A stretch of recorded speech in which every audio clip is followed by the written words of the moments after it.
셋째 날 오전 집회는 다윗과 그리스도에 대한 내용입니다. 제목은 다윗이 알고 미리 본 그리스도입니다. 우리 한번 말씀을 읽어볼 텐데요. 사도행전 2장 30절부터 31절까지의 말씀입니다. 자, 시작.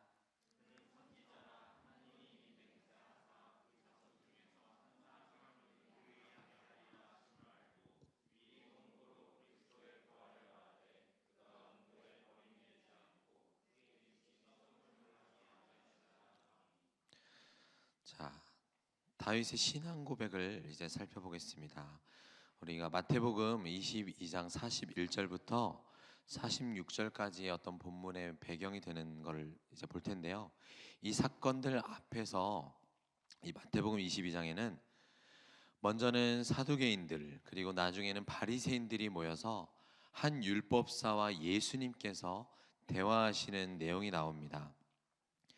그런데 이제 앞선 내용에서 사두개인들은 죽은 자가 부활하는 것 그리고 다음 세상이 있다는 내세가 있다는 것을, 즉 완성된 하나님 나라에 대해서 사두개인들은 무지했습니다.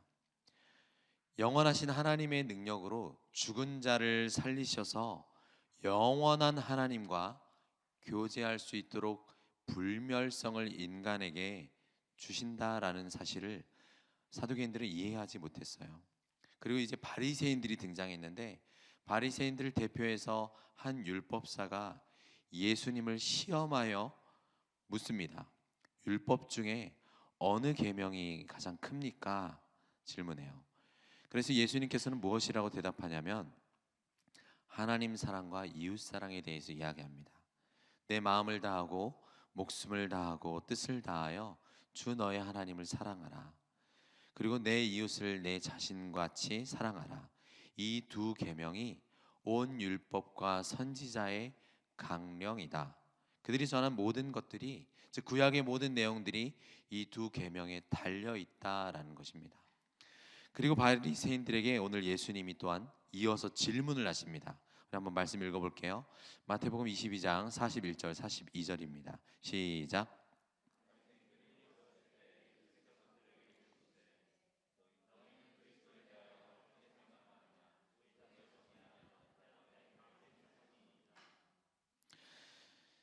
너희는 그리스도에 대하여 어떻게 생각하느냐?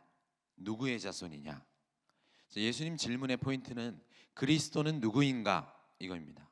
사실 이 질문은 짧고 간단한 거예요. 하지만 온 우주와 인생에서 가장 중요한 내용을 담은 핵심 질문입니다. 여러분, 때로는 좋은 질문은 정답보다 더 중요합니다. 만약 여러분이 곧 죽을 상황에 처했어요. 목숨을 구할 방법을 이제 단 1시간 안에 여러분들이 찾아야 한다면 어떻게 하겠습니까? 우리 집회 시간이 1시간인데 이 집회 시간 끝나기 전까지 여러분 여러분이 살 방법을 반드시 찾아야 돼요. 바로 여기 수련의 장소를 뛰쳐나가서 해결 방법을 찾아볼까요? 세계에서 가장 머리가 뛰어난 사람 중 하나는 1시간이 자기한테 주어지면 55분 동안은 올바른 질문을 찾는데 사용하겠다. 그리고 올바른 질문을 내가 찾으면 정답을 얻는 데는 5분도 걸리지 않을 것이다 라는 말을 했습니다. 누가 말했을까요? 여러분은 아니죠. 저도 아닙니다. 아인슈타인이 한 말입니다. 그러나 사실 그는 유대인으로 태어났어요. 하지만 실제로는 그는 하나님을 믿지 않았습니다. 심판과 지옥도 믿지 않았어요. 이것을 보면 좋은 질문을 던진다고 해서 꼭 진리를 알 수 있는 것이 아니다라는 것도 우리는 알 수 있습니다. 사람들은 질문에 대해서 답을 찾기 위해 명상도 하고 자연도 과학도 연구하지만 그들은 온전히 진리를 알 수 없습니다. 왜냐하면 인간은 스스로 존재한 존재가 아니거든요. 타락한 인간은 스스로를 구원할 능력이 없기 때문입니다. 하나님은 우리 눈과 귀로 포착되지 않으시는 분이에요. 사두개인과 바리새인들은 성경을 너무나 잘 알고 있었습니다. 심지어 외우기까지 했어요. 그들은 성경이 말하는 참된 내용과 의중을 그러나 깨닫지는 못했습니다. 예수님의 질문에 이제 바리새인들은 정확한 답변을 했어요. 다윗의 자손이니이다. 그리스도가 누구인가? 다윗의 자손입니다. 이들은 이미 앞선 율법사와의 예수님과의 대화를 통해서 율법과 선지자들의 그들이 전한 모든 두 개의 강령에 대해서 들었습니다. 율법과 선지자들이 예언한 다윗 언약을 그들도 알고 있었어요. 여러분들이 어제 들은 내용을 바리새인과 서기관들은 구약 성경 전체를 통해서 메시아는 다윗의 자손으로 오겠구나, 다윗의 영원한 왕권을 세울 존재가 바로 메시아구나 알고 있었습니다. 이사야서에서도 각종 선지서에서도 다윗의 후손으로 메시아가 온다라는 것을 그들은 알고 외우기까지 했었어요. 메시아, 그리스도는 유대인들에게 아주 명확한 의미를 가집니다. 히브리 언어는 메시아고 헬라어로는 뭐죠? 맞아요, 그리스도입니다. 그리스도라는 이 말은 기름 부음을 받은 자라는 뜻이에요. 구약 성경에는 기름 부음을 받는 세 가지 직분이 있습니다. 이건 어떤 건지 여러분 한번 이야기해 볼까요? 제사장, 왕 아들? 누구? 맞아요, 선지자. 기름 부음을 받는 자는 하나님께서 자신의 거룩한 목적을 위해 특히 자기 백성을 위하여 구별하여 세우신 특별한 인물입니다. 그런데 연약한 이스라엘의 왕과 제사장들, 이들은 점점 타락하고 하나님께서 주신 소명에 실패했습니다. 다윗조차 넘어지고 큰 죄악을 저질렀어요. 나중에 그는 하나님께서 명하시지 않은 방법대로 인구 조사를 합니다. 그때 몇 명이 죽었는지 혹시 아세요? 다윗의 실수로 7만 명이 죽습니다. 이 세상 지도자는 정말 너무 연약해요. 인격이나 영적으로, 육체적으로 완벽한 사람은 한 명도 없습니다. 그래서 사람은 신뢰의 대상이 되지 못합니다. 오직 사랑의 대상일 뿐이죠. 그래서 여러분, 교회의 지도자들조차 여러 문제로 넘어질 때 여러분, 우리가 보면서 마음이 너무 아프고 실망스러울 수 있어요. 그러나 그 문제를 너무 직면하고 묵상할 필요는 없습니다. 우리가 노아 언약을 여러분들과 강의했을 때 이미 들었지만, 노아의 아들 함도 새로운 인류의 이제 왕이라고 할 수 있는 자기 아버지가 술이 취해서 하체를 드러냈을 때 그것을 너무 묵상한 나머지 실족하는 죄를 범했었습니다. 노아는 당대의 왕이었고 제사장이었습니다. 하나님의 뜻을 전할 선지자였어요. 그러나 함의 죄는 자신이 아버지보다 의롭고 경건하다라는 생각으로 아버지가 이런 실수를 했구나라고 그걸 폭로하면서 그런 실족하는 죄를 범했던 것입니다. 여러분, 한 사람이 여러분의 개인과 가정에 있는 허물과 죄악을 감당할 수 있는 실력을 가진 사람은 아무도 없습니다. 이 모든 내용을 다 알면서도 감당할 수 있는 분은 예수님밖에 안 계세요. 그래서 여러분, 누군가랑 여러분이 교제를 하고 있는 분도 있고 앞으로 교제를 할 때 너무 그 사람의 과거를 다 알려고 할 필요는 없습니다. 알면 다쳐요. 내가 안다고 해서 책임질 수도 없습니다. 괜히 생각만 더 나. 그래, 그놈이랑도 여길 왔었다고? 그럼 여긴 나랑 무슨 생각으로 온 거야? 이걸 왜 좋아한다고? 이거 걔랑도 좋아했을 거 아니야. 이런 생각하게 되는 거예요. 그러니까 알 필요 없어요, 사실. 다 경험에서 나오는 겁니다, 여러분. 오히려 하나님이 나를 어떻게 대하시는지 그 하나님의 시선을 깨닫고 하나님이 죄인인 나를 이렇게 용서하셨다면 나도 상대방의 허물을 덮고 나아가는 게 훨씬 중요합니다. 즉 구약의 왕, 제사장, 선지자들은 진정한 메시아가 아니라는 사실이 드러났습니다. 이 과정에서 하나님께서는 참으로 하나님 마음에 의중해 두신 메시아가 따로 있다라는 사실을 여러 선지자들을 통해서 분명하게 알리셨어요. 그래서 그 그리스도는 단순한 인간이 아니고 신적인 존재, 나아가 하나님이시다 라는 사실을 교훈하셨습니다. 이 내용을 다윗의 시편을 인용하시면서 예수님께서 말씀하셨어요. 마태복음 22장 43절부터 46절까지 네 구절인데요.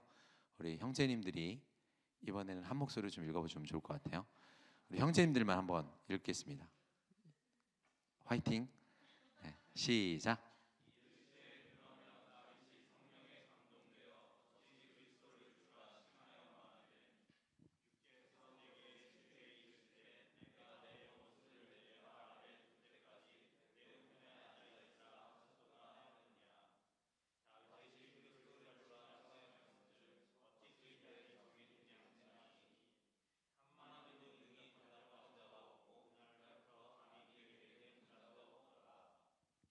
시편 110편 이 다윗의 시를 예수님이 인용하시면서 그러면 다윗이 어떻게 그리스도를 주라 불렀느냐라고 묻죠.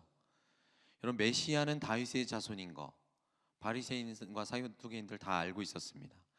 도대체 다윗은 어떻게 자신의 자손으로 손주보다 멀리 떨어진 천년 후에 올 인간 후손에게 하나님에게 쓸 호칭인 내 주님이라 어떻게 말했냐라는 질문입니다.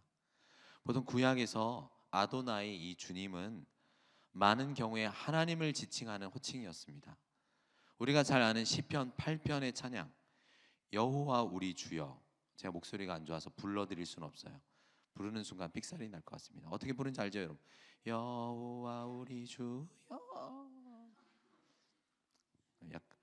맞아요. 그러니까 거기서도 다윗은 우리 주님이라는 호칭을 부릅니다. 질문입니다. 다윗은 어떻게 메시아가 오실 것을 알았고 그가 하나님이시라 고백을 할 수 있었을까요? 굉장히 신비하고 난해한 구절입니다. 그러나 이미 예수님이 질문을 할 때부터 해답을 주셨어요. 아까 43절에서 다윗이 성령에 감동되어 라고 이야기하셨습니다. 다윗이 성령에 충만해서 즉 하나님의 영이 그에게 알게 하셨기 때문에 그는 메시아를 자기 후손이지만 하나님이라고 고백할 수 있었다라는 겁니다. 그래서 사실 질문만 잘 이해해도 정답을 찾을 수 있어요. 다윗의 유언이 시작되는 우리 사무엘하 23장 2절을 읽어볼까요? 시작.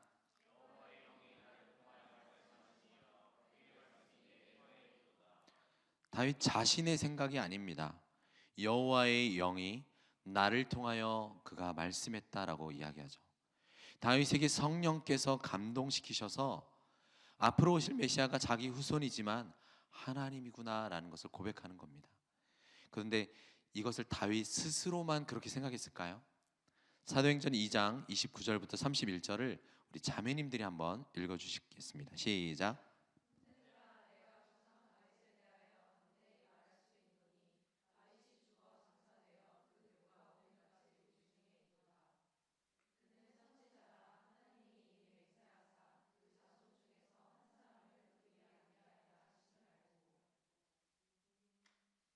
네, 31절도 시작.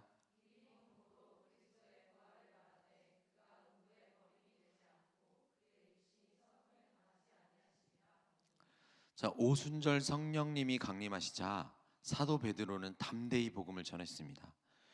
우리가 창세기 6장을 보면은 인류가 깊이 타락하잖아요. 철저히 육이 되자 성령께서는 나의 영이 더 이상 그들과 함께하지 않겠다라고 하시면서 하나님의 영이 인류를 떠나는 가장 큰 비극이 일어납니다. 그런데 오순절에 이제 그 저주를 하나님께서 거두시고 십자가의 죽음과 부활로 이루신 구원을 사람에게 적용시키기 위해서 성령님께서 생명의 영으로서 다시 모든 육체 가운데 임하는 놀라운 사건이 일어났죠. 기도하던 예수님을 믿는 사람들 머리 위로 성령이 거하시면서 그들 위에 앉으셨어요. 그들을 다스리시는 예수님의 천상 통치가 시작되었습니다. 그런데 베드로는 이 예수 그리스도의 부활을 설교하면서 다윗을 예로 들었어요. 우리 이스라엘의 자랑 다윗은 시편 16편을 기록했는데 사실 그는 이미 죽어서 장사되었고 그 묘가 오늘까지 우리 가운데 있는 것을 너희가 알지 않느냐라고 했어요.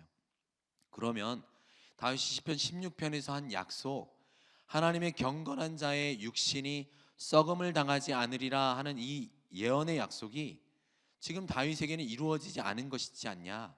그러면 이 예언이 다윗 자신에게 해당된 것이 아니라 다윗의 후손으로 오신 예수 그리스도의 죽음과 부활을 통해서 이루어진 예언이지 않냐라는 것입니다. 이것을 다윗이 1000년 전에 미리 보고 알고 즐거워했다라고 이야기하는 겁니다.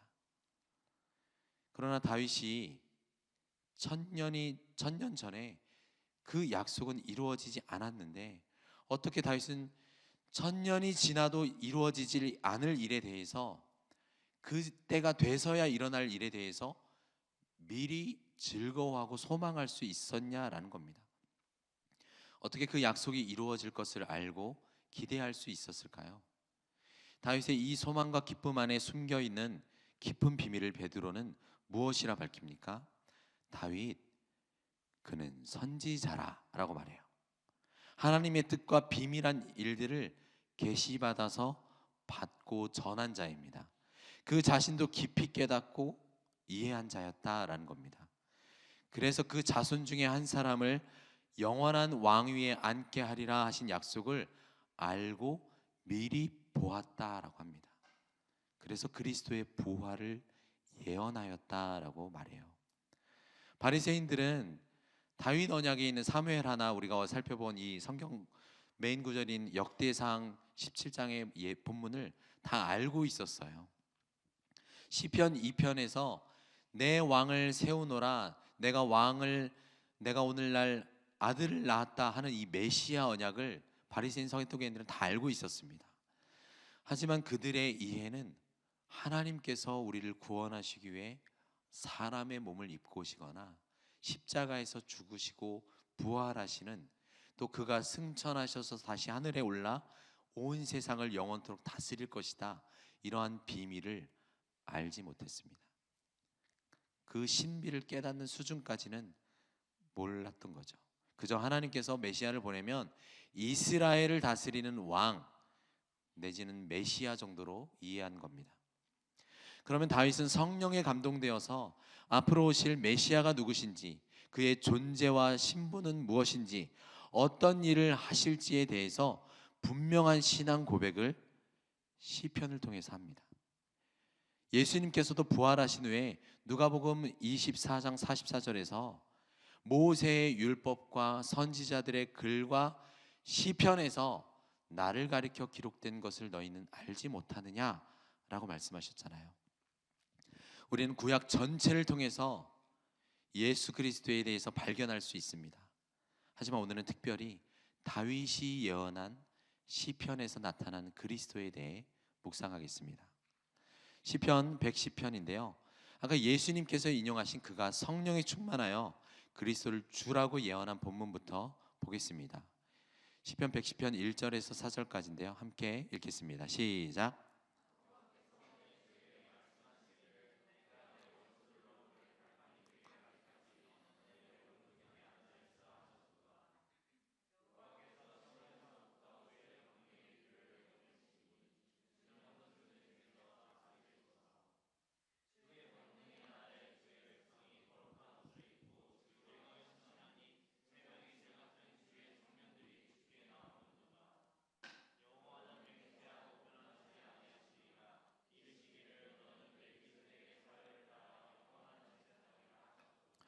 베드로는 사도행전 2장 34절에서 다윗은 하늘에 올라가지 못했다. 그러나 친히 말하여 이르되 주께서 내 주에게 말씀하시기를 내가 너의 원수로 내 발등상이 되게 하기까지 너는 내 우편에 앉아 있으라 하셨도다. 이렇게 인용하면서 다윗은 메시아의 승천과 재위, 하늘 보좌에 앉으셔서 다스리시는 이것에 대해서 예언했다라고 말을 합니다. 우리가 본 시편 110편에서 다윗은 정말 메시아를 가리켜서 나의 주님이라고 호칭합니다. 그리고 그분은 하나님께서 우편에 앉히신 분입니다. 하나님께서 영원한 왕조를 자신에게 약속하셨는데 그 영원한 나라, 영원한 교회를 다스릴 왕이 누구신가? 그분이 자기의 혈통에서 나실 분도 알았어요. 이분에 의해서 영원한 통치와 왕권이 온전히 성취될 분은 단순한 인간 후손 정도가 아니라 하나님이시다라는 걸 안 겁니다. 다윗 스스로는 비록 이스라엘의 왕으로 세워졌지만 자기 한계를 분명히 알고 있었습니다. 그래서 이 진정한 성취는 바로 인류의 대적을 물리치시고 자기 백성을 다스릴 수 있는 참된 왕이 오셔서 가능할 것을 내다보았습니다. 그리고 동시에 그 왕은 그냥 왕이 아니에요. 제사장적인 왕입니다. 하나님의 말씀을 통해서 그것도 알았습니다. 4절에서 보니까 너는 멜기세덱의 서열을 따라 영원한 제사장이라 하셨도다. 즉 왕과 제사장의 직분이 한 인물에게 연결되어 있습니다. 여러분 멜기세덱이 누군지는 잘 알죠? 뭐 오늘 제가 이 시간에 설명하지 않아도 되겠죠?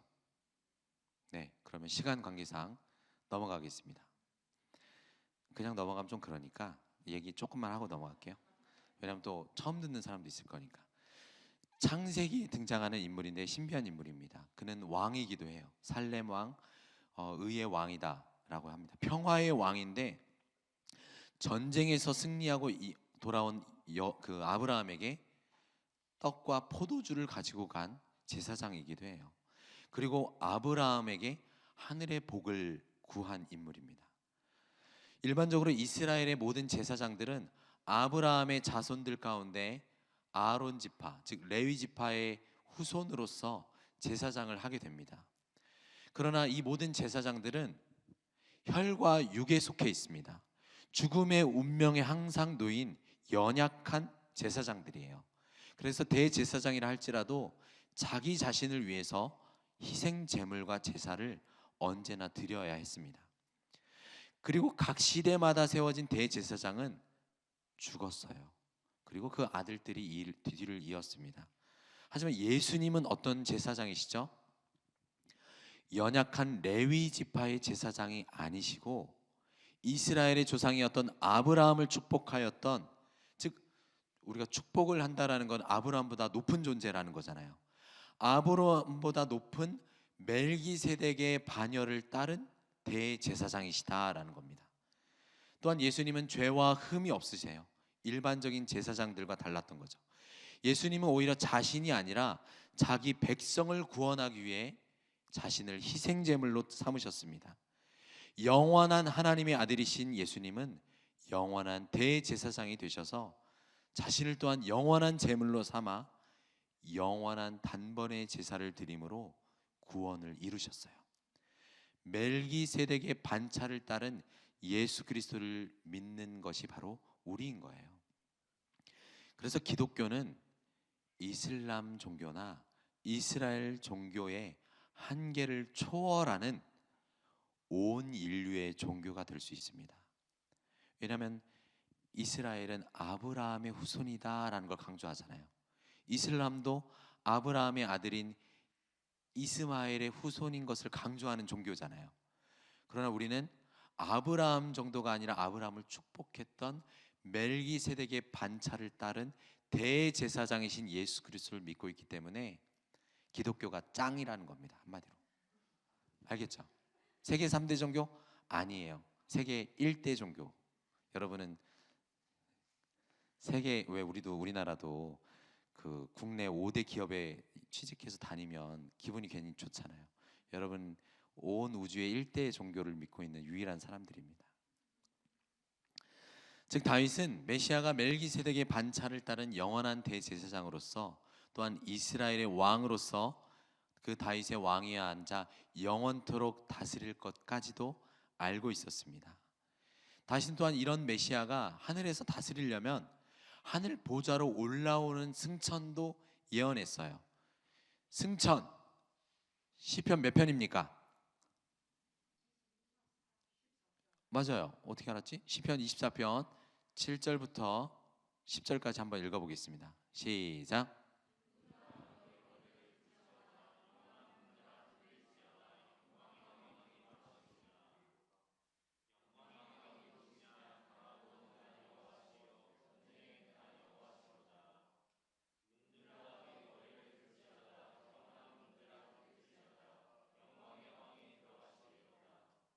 영광의 왕이 누구시냐? 만군의 여호와께서 곧 영광의 왕이시리로다. 셀라. 우리가 찬양으로 많이 부르는 시편이죠. 고대로부터 한 번도 열린 적이 없었던 그 천상의 문을 향해서 예수 그리스도께서 승천하시는 그 입장 장면을 연상하는 시입니다. 지금 영원한 문을 열도록 명령하시는 분이 누구라고 소개합니까? 그는 영광의 왕이요 전쟁에 능한, 즉 전쟁에서 승리하신 그리스도입니다. 아브라함에게 너의 씨가 대적의 문을 차지하리라 약속하셨던 아브라함의 후손이에요. 다윗의 인생 가운데 강한 원수와 그를 미워하는 자에게서 건지신 하나님이십니다. 화살을 날려서 대적을 물리치시고 번개로 무찌르신 광채의 왕이신 거예요. 그러나 자기 자녀를 향해서는 구원의 빛을 비추시는 분입니다. 대제사장으로서 자신의 얼굴빛을 비추시고 은혜 베푸시는 분이세요. 그러면 이런 승천, 제위에 앞서서 메시아에게는 무슨 일이 일어났을까요? 무슨 일이 일어나야 메시아가 승천하고 하늘 보좌에 앉겠습니까? 그 전에 일어나야 할 사건이 뭘까요? 바로 부활입니다. 우리의 왕이 되기 위해서 예수님은 온 우주와 피조 세계를 잡고 있는 사망과 사탄의 세력으로부터 승리하셔야 했습니다. 다윗은 과연 메시아가 죽음에서부터 부활하실 것을 알고 있었을까요? 밝히 알았습니다. 아까 베드로의 설교에서 언급한 다윗은 그는 선지자라 그가 미리 본고로 그리스도의 부활을 말했다라고 했잖아요. 베드로가 인용한 다윗의 시는 시편 16편입니다. 굉장히 구체적으로 다윗이 알고 있었어요. 시편 16편 9절 10절 같이 읽어보겠습니다. 시작.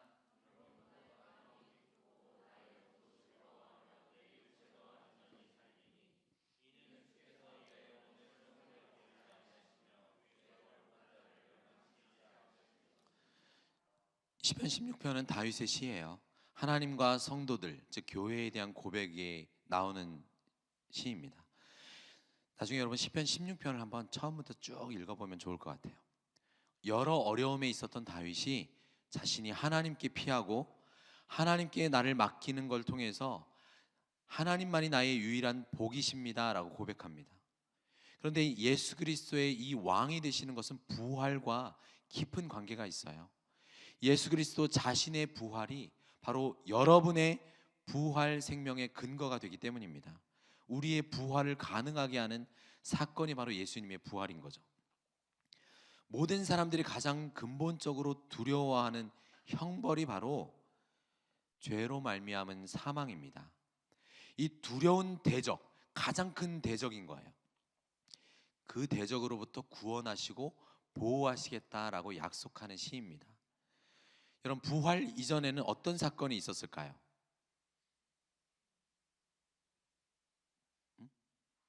부활하려면 뭐가 있어야 돼요? 죽어야 되잖아요. 십자가 사건이 있습니다. 다윗은 과연 메시아의 십자가 사건은 알았을까요? 네, 아주 잘 알았어요.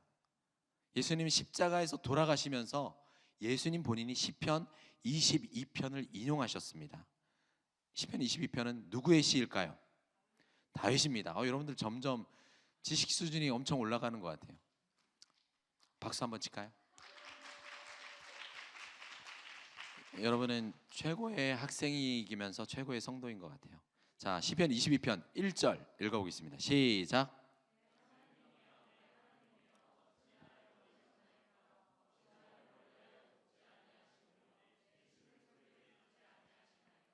시편 22편 전체가 예수 그리스도의 십자가 장면을 그리고 있습니다.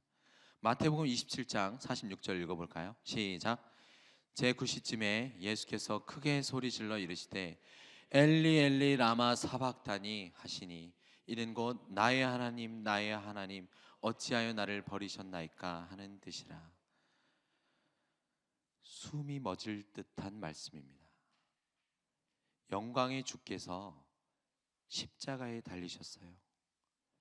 이 일은 지구상에서 볼 수 없는 드문 사건입니다. 예수님은 자신의 사역 내내 한 번도 하나님 내가 왜 이런 일을 겪습니까? 라고 질문하지 않으셨는데 유일하게 십자가에서 하신 첫 번째 질문입니다. 세상의 빛으로 이 땅에 오셨는데 하나님의 아들께서 3시간 동안 어두움 가운데 계셨습니다. 성자 하나님께서는 원래는 아버지 곁에서 창조주가 되셔서 날마다 하나님을 사랑하고 아버지가 기뻐하는 아들로서 즐거워하는 분이셨어요. 이는 내 사랑하는 아들이요 내가 기뻐하는 자다 라고 하늘문을 열고 직접 말씀하셨던 아버지입니다. 그런 아버지께서 아들을 어두움 가운데 내버려 두시고 수치와 희생으로 죽음에 넘기셨다라는 것은 사실 상상하기가 어렵습니다. 하나님을 버리신 하나님을 누가 이해하겠습니까? 우리 다 시편 22편을 읽을 수는 없으니까 몇 절만 읽어볼까요? 6절, 16절, 18절 우리 한번 같이 읽어보겠습니다. 시작. 나는 벌레요 사람이 아니라 사람의 비방거리요 백성의 조롱거리니이다. 개들이 나를 에워쌌으며 악한 무리가 나를 둘러 내 수족을 찔렀나이다. 내 겉옷을 나누며 속옷을 제비 뽑나이다.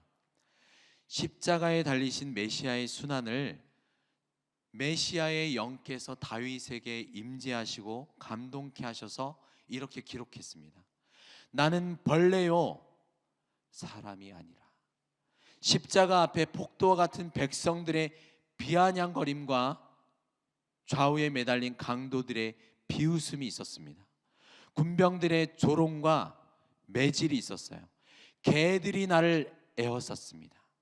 악한 무리가 나를 둘러 내 수족을 찔렀나이다. 내 손과 발을 못 박았습니다. 이미 1000년 전 다윗 선지자에게 예언된 십자가 사건이 예수님께서 그 고백을 하면서 뭐라고 하는 거죠? 지금 너희 눈앞에 역사적으로 성취되고 있다라는 것을 예수님의 울부짖음을 통해서 알려주시는 겁니다. 하늘로부터 진노의 집중포화가 어둠 속에서 예수님에게 쏟아지고 있어요. 그때 예수님은 울부짖으셨습니다. 이 고난을 받고 계신 구주의 외침은 헤아릴 수 없는 신비로운 말씀이죠.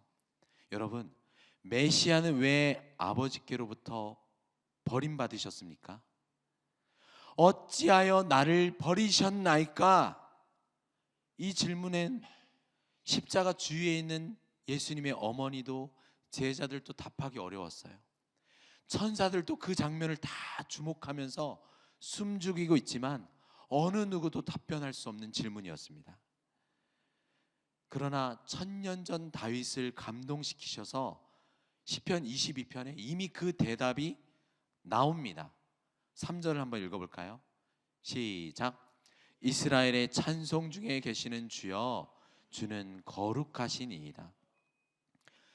그 이유는 오직 우리 죄 때문입니다. 거룩하신 하나님 앞에 우리가 죄를 지었기 때문에 예수님은 버림받으시는 겁니다. 우리는 십자가에서 우리가 도대체 누구에게 죄를 지은 것인지, 나의 죄의 크기와 대가가 얼마나 무서운 것인지를 깨달아야만 합니다. 영원한 하나님에게 범한 우리의 반역의 죄는 영원한 죽음과 저주를 우리가 감당해야 옳습니다. 그러나 죄를 속하기 위해서 여러분 한 사람 한 사람이 무한한 죽음을 당할 수가 없어요. 그래서 하나님은 죄인을 대신하여 무한한 가치를 가지신 아들이 이 땅에 오시고 그 아들에게서 완전한 복락을 빼앗으신 겁니다. 언제라도 진노 중에 긍휼을 잃지 않으셨던 하나님이지만 온 세상의 죄를 짊어지고 계신 십자가에서만큼은 자신의 진노 100%를 쏟아내셨어요. 그 순간 영원전에 한 번도 아버지와의 교제가 끊긴 적이 없었던 아들이 하나님과의 교제가 끊어졌습니다. 그리스도는 쏟아지는 하나님의 진노와 더불어서 하나님의 임재와 교제가 사라지는 고통을 당하셨습니다. 여러분, 제가 아이들을 키우고 있는데 제가 아이들이 많잖아요. 아이들이 몇 명인지 아시죠? 네, 4명입니다. 근데 이 4명의 아이들이 공통되게 가장 무서워하는 게 뭐냐면 어두움 속에 혼자 있는 거예요. 불 꺼주고 자. 전 이 말을 제일 자주 합니다. 자란 말이야. 어두움 속에서 아빠와 엄마가 없는 공간을 가장 무서워해요.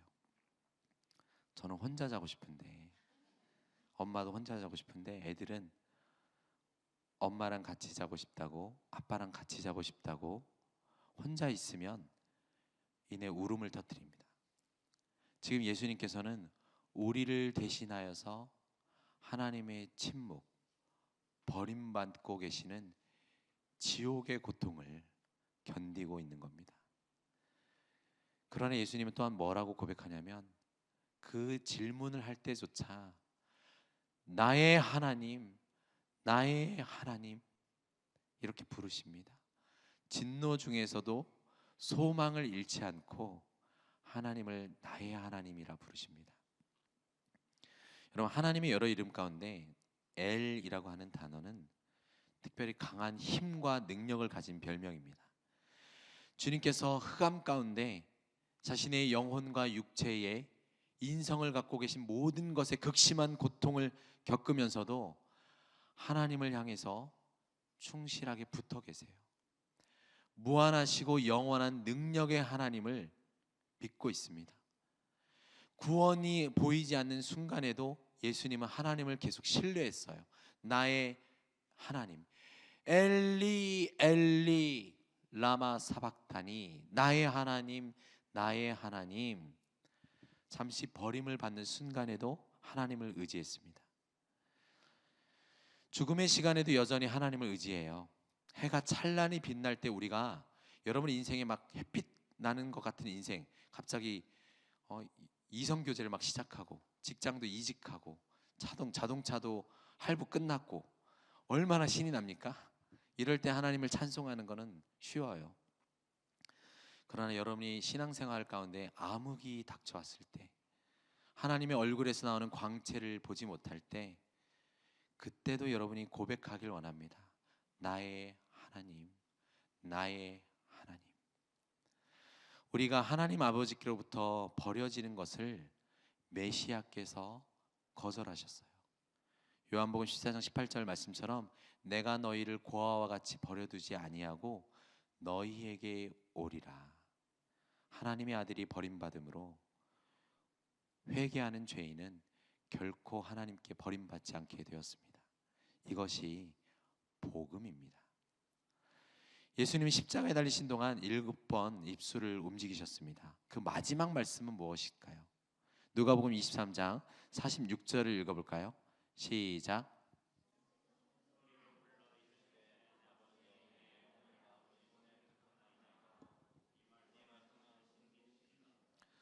마치 창조의 역사가 6째 날 완성되고 7째 날부터 안식한 것처럼 메시아의 사명을, 모든 것을 이루신 예수님은 자신을 안식의 처소인 아버지의 품에 맡깁니다. 아버지라고 부르세요. 진노의 순간에도 하나님이 아버지가 아니었던 때가 없어요. 그는 예수님은 하나님께 안식을 요청합니다. 여러분 중에도 지금 하나님께 안식을 요청하는 분들이 보여요. 여러분의 영혼을 하나님께 맡기고 있습니다. 지금 제가 깜짝 놀랐어요. 여러분의 흰자가 보입니다.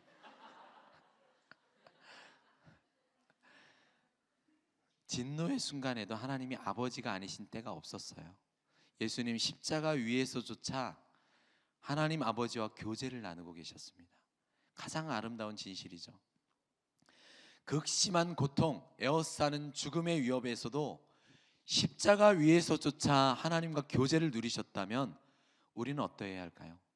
이미 죽음의 저주를 이기게 하신 우리는 여러분이 죽음과 고통을 두려워할 필요가 없습니다. 이 마지막 말씀도 다윗에 의해 기록된 시편 31편 5절입니다. 읽어보겠습니다. 시작.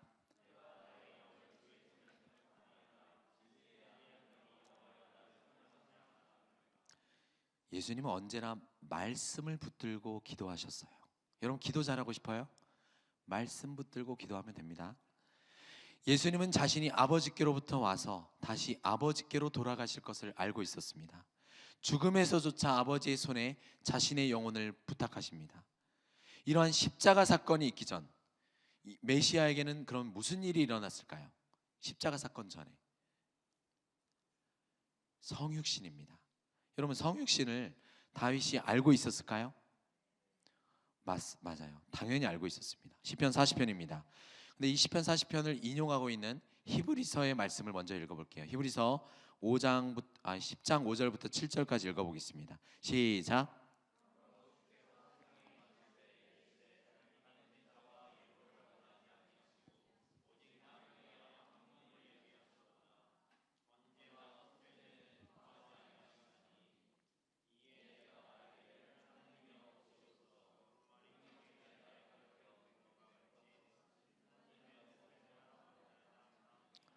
여러분이 진짜 피곤하다라는 걸 내가 알 수 있을 것 같아요.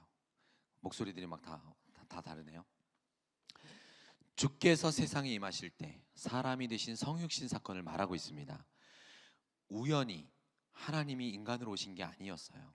이미 다윗을 통해서 더 이상 하나님은 동물의 희생 제사를 원하지 않고 하나님이 원하시는 단 하나의 제사가 있다는 겁니다. 그리고 그 제물이 누가 될 거예요?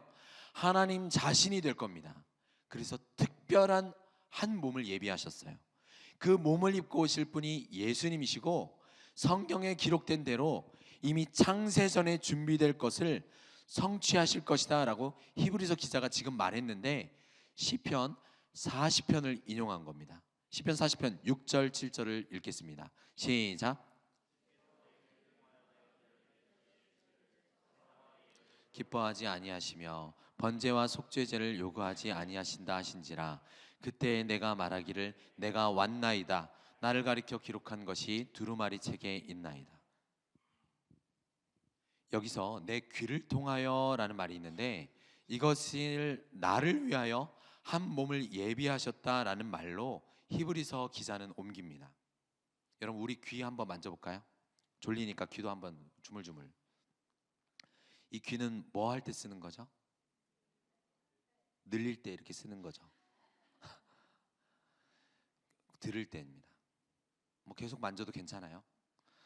말과 소리를 듣는 기관입니다. 그런데 이것은 말을 이해하는 것에서 더 나아가서 말씀을 듣고 순종하는 것을 의미합니다. 그래서 귀를 통하여 라는 말은 원문으로 사실 원어로는 내 귀를 뚫고 뚫었다라는 뜻입니다. 출애굽기에서 이 귀를 뚫는 대상이 있어요. 누굴까요? 종입니다. 노예예요. 노예 중에 특별히 안식을 맞이하여서 이제 자유인이 되는 종이 있는데 내가 자유자가 되는 것을 거부하고 주인을 사랑해서 참 신기하죠. 노예인데 주인을 너무 사랑해요.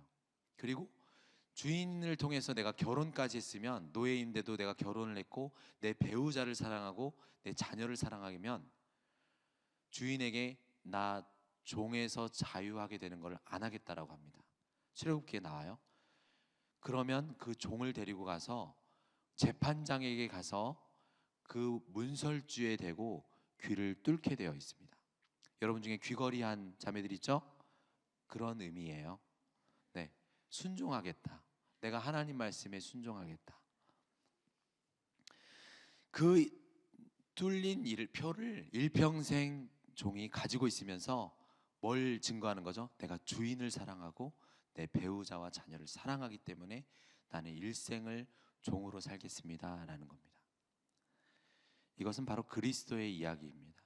자기 백성을 위해서, 자기 신부될 자녀들을 위해서 영원한 주인이신 아버지에게 순종하여 십자가에서 손과 발이 뚫리신 그리스도입니다. 자, 우리는 지금까지 다 왔어요. 이제 길게 왔습니다. 다윗이 선지자로서 오실 메시아의 존재가 누구인지, 그의 사역이 무엇인지 하나하나 살펴봤습니다. 그런데 우리가 적용해야 될 부분은 이 모든 내용을 알고 있었던 다윗의 삶이 어땠냐라는 거예요. 빠르게 다시 원래 순서대로 살펴보겠습니다. 성육신부터 다시 올라갈 거예요. 여호와를 의지하리로다. 시편 40편 3절부터 5절까지 우리 함께 읽겠습니다. 시작.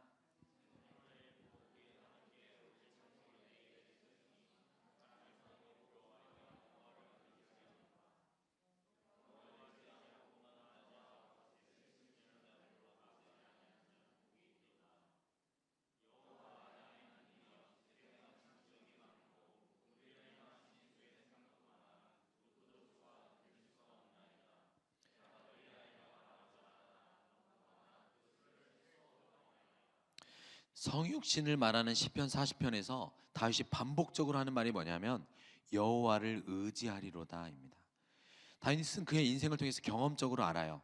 하나님이 자신을 구원하기 위해 이 땅에 사람의 몸을 입고 오실 것이다 라고 메시아 예언을 하면서 자신의 인생을 하나님께서 어떻게 구원해 오셨는지 알고 있었습니다. 그래서 5절에서 보니까 나에게 행하신 기적이 너무나 많고 나를 향한 주의 생각이 너무 많아서 하나님과 같은 분이 없다라고 말합니다.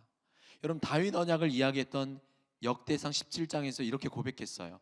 여호와여, 우리 귀로 들은 대로는 주와 같은 이가 없습니다. 주 외에는 하나님이 없습니다. 땅의 어느 나라가 이스라엘과 같습니까? 그러나 다윗 인생에는 많은 대적자들이 있었죠. 대표적으로 골리앗, 사울, 시므이, 압살롬 있었잖아요.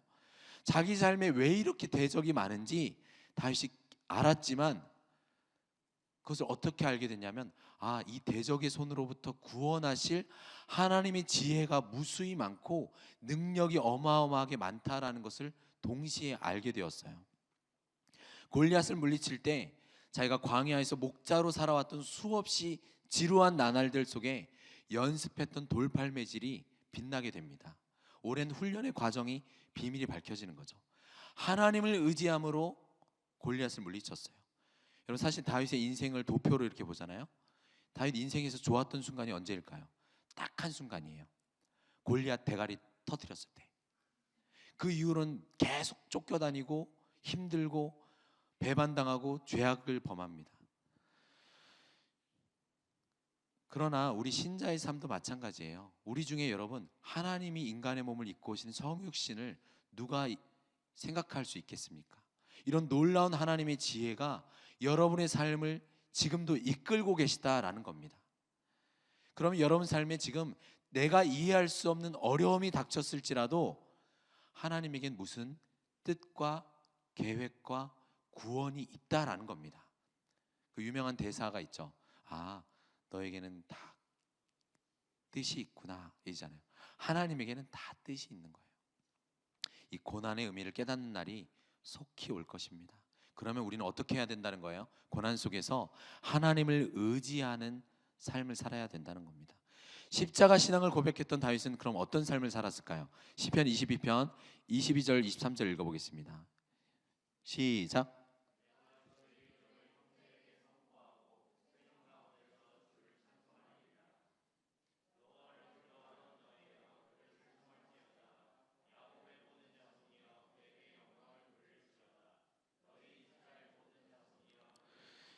27절과 29절도 한번 같이 읽겠습니다. 시작. 땅의 모든 끝이 여호와를 기억하고 돌아오며 모든 나라의 모든 족속이 주의 앞에 예배하리니 세상의 모든 풍성한 자가 먹고 경배할 것이요 진토 속으로 내려가는 자 곧 자기 영혼을 살리지 못할 자도 다 그 앞에 절하리로다. 원래 십자가를 예언하시니까 막 눈물 막 뚝뚝뚝 흘리면서 자기 연민과 슬픔에 빠질 것 같은데 시편 22편의 십자가를 예언한 후반부는 전혀 그렇지 않습니다. 주의 이름을 형제에게 선포하고 주를 찬송합니다. 하나님께 영광을 돌립니다. 주님을 기억하고 엎드려 예배합니다. 예수 그리스도의 십자가 고난을 알고 고백하는 우리의 반응은 어떻게 돼야 되냐면 이것인 거예요. 하나님을 찬양하고 그가 행하신 일을, 놀라운 일을 선포하고 하나님을 예배하는 삶입니다. 그래서 다윗은 일평생 하나님 앞에 무릎을 꿇는 인생이었어요. 예수님께서도 잡히시던 밤에 제자들의 발을 씻기시기 위해 무릎을 꿇으셨습니다. 그뿐 아니죠. 그날 바로 이제 수치를 당하시고 뺨 맞으시고 침뱉음과 벌거벗기셔서 십자가에 달리셨습니다. 나는 벌레요 사람이 아니라 이렇게 낮아지셨어요. 그래서 이 감당할 수 없고 이해할 수 없는 사랑에 우리도 무릎을 꿇는 것입니다. 너무 황송해서 그런 거예요. 우리가 하나님 앞에 무릎을 꿇는 것이 나의 인간의 어떤 명예를 훼손하는 것 같고 이런 게 아니라는 거죠. 왕 앞에 우리는 그 사랑 앞에 무릎 꿇는 겁니다. 그러면 이어서 부활을 고백하는 다윗의 삶은 어땠을까요? 시편 16편 8절부터 11절까지 읽어볼게요. 시작. 내 앞에 모시며 그가 나의 오른쪽에 계심으로 내가 흔들리지 아니하리로다. 이러므로 나의 마음이 기쁘고 나의 영도 즐거워하며 내 육체도 안전히 살리니 이는 주께서 내 영혼을 수월에 버리지 아니하시며 주의 거룩한 자를 멸망시키지 않으실 것임입니다. 주께서 생명의 길을 내게 보이시리니 주의 앞에는 충만한 기쁨이 있고 주의 오른쪽에는 영원한 즐거움이 있나이다. 부활을 고백한 시편 16편에 자주 나오는 단어는 기쁨과 즐거움입니다. 우리는 십자가와 함께 언제나 부활의 모습을 간직해야 돼요. 사망을 이기신 주님을 생각하며 내 삶에 어떤 반복적인 죄와 중독에 내가 빠져 있든지 내가 어떤 질병과 어려움에 놓여 있든지 결국 나는 승리를 취할 것이다 라는 생각을 하고 그것을 바라보며 기쁨으로 나아가야 하는 겁니다. 부활은 여러분을 결코 죄 아래 놓지 않으시겠다라는 하나님의 약속입니다. 그럼 승천 시편 24편 3절부터 6절까지 읽어볼게요. 시작.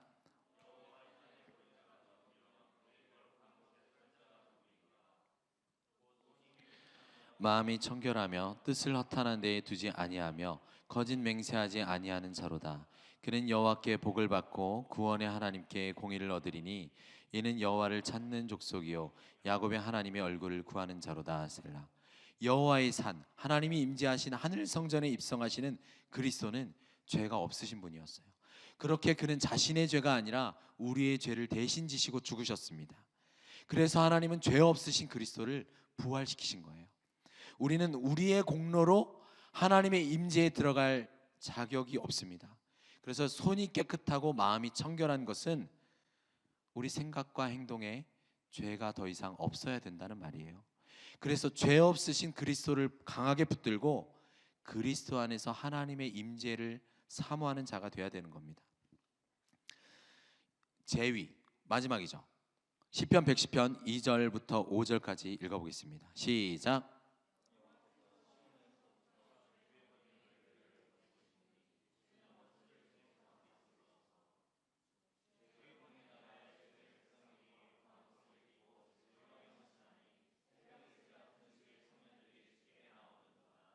여호와는 맹세하고 변하지 아니하시리라 이르시기를 너는 멜기세덱의 서열을 따라 영원한 제사장이라 하셨도다. 주의 오른쪽에 계신 주께서 그의 노하시는 날에 왕들을 쳐서 깨뜨리실 것이라. 무엇이 반복되냐면 주는 원수들 중에 다스리십니다. 주의 오른쪽에 계신 주 그리스도께서 구원 역사 내내 이 세계와 우주를 하늘에서 통치하시고 계세요. 그리고 이 땅의 남은 원수들을 물리치시고 최후 승리를 가져오실 겁니다. 이것을 바라보면서 우리는 어떻게 살아야 되는 거예요? 오늘 하루를 씩씩하게 살아가는 겁니다. 이것이 시편 110편이 우리에게 교훈하는 내용이에요. 여러분, 여러분의 삶의 모든 자리에서 낙심하고 좌절하고 있다면 힘을 내십시오. 일어나세요. 지금 일어나라는 말 아닙니다. 영광의 왕께서 승리하셨고 여러분을 다스리고 계세요. 미래의 최후 승리를 알고 있다라는 것은 현재를 살아가는 것과 아주 밀접한 관련이 있어요. 여러분, 세상은 미래가 확실한가요? 불확실합니다. 그래서 현재도 정답이 없는 삶을 우리는 살아가고 있어요. 하지만 신자는 미래가 확실합니다. 그러면 현재도 구체적이에요. 여러분, 만약 여러분들이 다음 달에 미국으로 이민 간다라고 하면 어떻게 생각하겠어요? 당장 여권 만료 기간 확인해 볼 거고, 이민국에 내가 패스가 통과됐는지 확인해야 될 거고, 내가 가야 할 집은 렌트가 결정돼 있어야 되잖아요. 여러분이 더 현실적으로 볼까요? 여러분, 한 달 뒤에 다 결혼한다라고 생각해 봐요. 오 예. 이미 웨딩 사진 찍었어야죠. 청첩장 나왔죠. 모바일로 할 거면 상관없죠. 부모님은 알고 있어야 될 거 아니에요. 여러분 결혼한다는 거. 모든 게 결정돼 있어요. 현재에 구체적이어야 돼요. 미래를 안다는 것은 내 오늘 삶이 구체적이다라는 겁니다. 여러분의 미래는 승리라는 겁니다. 그걸 알고 나는 오늘 어떻게 살 것인가, 구체적인 반응인데 내 대적을 물리치실 것이다 라는 믿음이 있어야 되는 거예요. 우리가 예수님을 믿는다라는 게 뭡니까? 예수님이 누구시고 어떤 일을 하셨는지를 알고 믿는 겁니다. 다윗이 그랬어요. 그런데 다윗은 예수님 오시기 1000년 전 사람입니다. 1000년이 지나서야 예수님의 성육신, 십자가, 부활, 승천, 재위, 이 모든 구원의 완성이 이루어질 거예요. 한 가지 우리에게 의문이 남습니다. 다윗부터 예수님이 오시기 전까지 이 1000년의 간극을 하나님은 어떻게 메꾸셨을까요? 이것은 다윗의 한 사람으로 그의 고백으로 끝나는 것이 아니라 이 모든 고백을 성경에 기록해 하셨습니다. 그리고 이것을 찬송시로 1000년 동안 예배 드릴 때 암송하고 찬양케 하셨어요. 즉 신자들의 예배로 1000년의 세월을 채우셨습니다. 이미 예수님이 오신 지 2000년이 지났습니다. 다윗의 고백을 우리 역시 하고 있어요. 성만찬할 때 여러분 사도신경을 외웁니다. 예수님의 성육신, 죽음, 부활, 승천, 재위 다 고백합니다. 예수님의 존재와 사역을 여러분이 다 알고 있어요. 그럼 우리도 동일하죠. 우리의 고백과 삶을 통해서 주님 오실 날을 채워나가는 겁니다. 어떤 어려움 속에서도 하나님을 의지하고 주를 찬송하며 엎드리는 겁니다. 확실한 승리를 보며 즐거워하고 기뻐하는 겁니다. 내 이름과 능력이 아닌 그리스도를 보면서 하나님의 얼굴을 구하는 겁니다. 우리는 이미 승리하신 그리스도의 다스림심 속에서 살아가고 있는 자들이에요. 세상에 누가 우리 하나님과 같습니까? 우리 하나님과 비교할 수 있는 세상의 신이 어디에 있습니까? 사랑하는 청년 여러분, 하나님께서 여러분에게 복을 주사 여러분을 하나님 앞에 영원히 두기를 주님의 이름으로 축원합니다. 하나님께서 여러분에게 복을 주셨습니다. 이 복을 영원히 누리기를 주님의 이름으로 소망합니다. 기도하겠습니다.